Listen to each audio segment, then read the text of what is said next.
اعوذ باللہ من الشیطان الرجیم، بسم اللہ الرحمن الرحیم۔ السلام علیکم ناظرین۔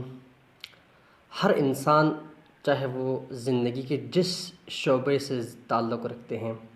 اپنے سامنے ایک ہدف، مقصد اور ایک گول رکھتے ہیں، اور اپنی زندگی میں اس مقصد کو پانے کی اور اس کو حاصل کرنے کی کوشش میں اور تگ و دو میں رہتے ہیں۔ لیکن وہ مقصد اور ہدف اس وقت تک حاصل نہیں ہوتے جب تک وہ مشکلات، پریشانیوں اور سختیوں سے جب تک نہ گزرے۔ اور ان مشکلات میں سے ایک مشکل جو ذہنی مشکل ہے یا نفسیاتی جس کو ہم کہہ سکتے ہیں، وہ ڈپریشن اور ٹینشن اور ذہنی اور نفسیاتی الجھنیں ہیں کہ جس طرح انسان کی جسمانی مختلف بیماریاں ہیں اور اس کی وجوہات ہے اور اس کے لیے علاج و معالجے کا نظام ہے، اور جب بھی ہم کوئی جسمانی طور پر اگر کوئی مشکل پیش آئے تو ہم فوراً میڈیسن لیتے ہیں، ڈاکٹر سے رابطہ کرتے ہیں اور اس کی وجوہات تلاش کرتے ہیں اور اس بیماری سے جان چھڑانے کی کوشش کرتے ہیں۔ اسی طرح انسان کے اندر نفس بھی ہے، روح بھی ہے، اور اس کی بھی مختلف بیماریاں ہیں، اس کی بھی وجوہات ہے اور اس کے بھی علاج ہے۔ ہم عموماً اس کی طرف توجہ نہیں دیتے۔ جتنا انسان کے لیے مضر اور انسان کے مقصد کے حصول کے لیے جو رکاوٹ ہے، وہ جتنا نفسیاتی بیماری ہے، جتنا نفسیاتی الجھنیں ہیں، اتنا جسمانی نہیں ہے۔ آج ہم یہ جاننے کی کوشش کریں گے کہ انسان نفسیاتی بیماریوں کا شکار کیوں ہوتے ہیں، اس کی کیا وجوہات ہے، اور اس کے انسان کی زندگی پر کیا اثرات مرتب کرتے ہیں، اور اس کی علاج کیا ہے، اس کی رائے حل کیا ہے، کس طرح سے ہم اس بیماری سے جان چھڑا سکتے ہیں۔ ذہنی ڈپریشن اور جسمانی نفسیاتی الجھنوں کی مختلف وجوہات، ان میں سے ایک یہ کہ گھریلو ماحول ہے انسان کا۔ جس ماحول میں انسان کے بچپن گزرتے ہیں، زندگی بسر کرتے ہیں، وہ اس کے ذہن کے اوپر، اس طرح انسان کے جسم کے اوپر اثر پڑتی ہے، اس طرح ان کی نفسیاتی طور پر بھی اس کے اوپر اثر انداز ہوتا ہے۔ اگر گھر میں کوئی شخص ایسا ہو کہ جو ذہنی طور پر اس طرح کی بیماری کا شکار ہو، یا گھر میں جھگڑے، گھر میں ناامنی اور اس طرح کے مسائل ہو گھر میں، تو یہ بھی انسان کے اوپر اور اس گھر میں بسنے والے بچے، جوانوں کی زندگی پر اثر انداز ہوتے ہیں اور وہ متاثر ہو جاتے ہیں اس سے۔ اور اسی طرح مختلف حادثات ہیں، ذہنی طور پر بھی مختلف حادثات ہو سکتے ہیں، اور جسمانی طور پر بھی کوئی ایسے حادثہ ہو سکتے ہیں جو اس بیماری کا سبب بن سکتے ہیں۔ اس کے علاوہ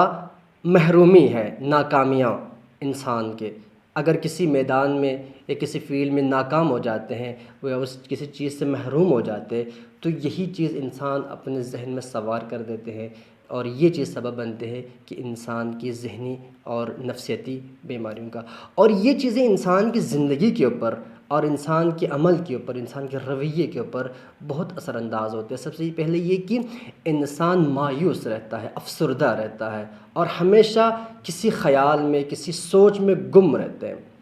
اور لوگوں سے، اجتماعیت سے بالکل لا تعلق ہوتے ہیں، کوشش کرتے ہیں کہ وہ تنہا ہی رہیں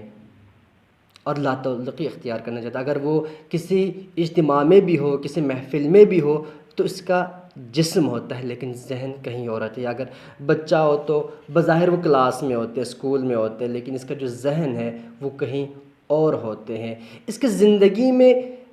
چیزیں درہم برہم ہوتے ہیں، نظم ضبط اس کی زندگی سے ختم ہو جاتے ہیں، کوئی چیز اس کی اپنی جگہ پر نہیں رہتی، اور وہ ہمیشہ یہی سوچتا رہتا ہے کہ یہ کیوں ایسا ہو رہا ہے، کیوں میرے ساتھ اس طرح سب کچھ ہو رہا ہے۔ اس طرح کے زندگی کے اندر اس میں پیش آتے ہیں۔ خب اہم نکتہ یہ کہ ہم اس بیماری سے کس طرح سے جان چھوڑیں اور اس کے علاج کیا ہے، اور کس طرح سے ہم اپنے ذہن کو آسودہ بنا سکتے ہیں۔ سب سے پہلا نکتہ، میں 3 نکتے کی طرف اشارہ کروں گا۔ سب سے پہلے یہ کہ تخلیہ کریں اپنے ذہن کو، یعنی اپنے ذہن کو خالی کر لیں۔ جو بھی آپ کے ذہن میں جو بھی سوچ ہے، جو بھی فکر ہے، جو آپ کو مشغول رکھتا ہے، اس کو خالی کر لیں۔ اپنے کسی دوست کے ساتھ، معتمد بندے کے ساتھ، کسی ایسے شخص کے ساتھ آپ جائیں، اس کو شیئر کر لیں، اور دوسرا سنیں اس کی بات۔ اگرچہ آپ اس کے علاج نہیں بتا سکتے، اس کے رائے حل نہیں بتا سکتے اس کے مشکلات کے، لیکن آپ اس کے سنیں اور وہ سنائیں۔ اس سے کیا ہوتا ہے، انسان کے ذہن میں جو بھی باتیں جب شیئر کرتا ہے تو انسان کا ذہن خالی ہو جاتا ہے اور اس کو ایک ذہنی طور پر سکون محسوس ہوتا ہے۔ اور بہت سارے ایسے مسائل ہوتے ہیں کہ ہم اپنے ذہن میں یہ سمجھتے ہیں کہ بہت بڑا مشکل ہے، بہت بڑی مصیبت میں ہوں، لیکن جب کسی کو بتا دیتے ہیں تو انسان کو لگتا ہے کہ یہ تو کوئی بات ہی نہیں۔ بس پہلا نقطہ کیا ہے، انسان تخلیہ کرے اپنے ذہن کا۔ دوسرے کہ ہمیشہ مثبت سوچیں، درست سوچیں، کیونکہ روایات کے اندر بھی ہے ہر کام کے اندر دو پہلو ہے، ایک اس کا مثبت پہلو، ایک اس کا منفی پہلو، اور فرماتے ہیں کہ جتنا ہو سکے آپ اس کام کے مثبت پہلو کی طرف جائیں، منفی پہلو کی طرف نہ جائیں، اور ہر کام کے آپ مثبت پہلو کو دیکھ لیں۔ اگرچہ دوسرے کی نیت جو بھی ہو، آپ کے ساتھ کسی کا تعلقات صحیح نہیں ہے، اس کا رویہ آپ کے ساتھ درست نہیں ہے، تو آپ اس کے یہ نہ سوچیں کہ یہ میرے ساتھ ایسے کہ میری وجہ سے یہ ہو رہا ہے۔ آپ اس کے اوپر بھی یہ بھی سوچ سکتے ہیں کہ یہ اس کی بیماری ہے، میرا کوئی مسئلہ نہیں ہے، یعنی ہر کام میں مثبت سوچ۔ اور یہ کہ ہر غلطی کی وجہ اپنے آپ کو نہ ٹھہرائیں۔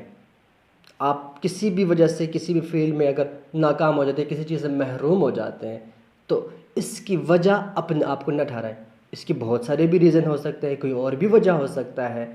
کوئی ماحول ہو سکتا ہے۔ اگر کوئی بچہ کسی کلاس میں کسی سٹیج میں جا کر ناکام ہو گئے، فیل ہو گئے،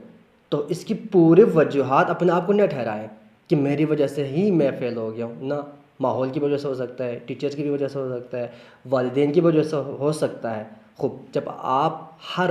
غلطی کے وجوہات اپنے آپ کو نہیں سمجھیں گے تو آپ ذہنی طور پر ایک آسودہ ہو جاتا ہے اور ذہن تھوڑا سا آپ کا نارمل ہو جاتا ہے، اور آپ آگے بڑھنے کی آپ کے اندر ہمت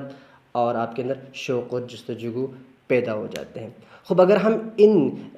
چیزوں کی اوپر ہم توجہ کریں گے تو ہم بہت ساری نفسیاتی اور ذہنی الجھنوں سے ہم نجات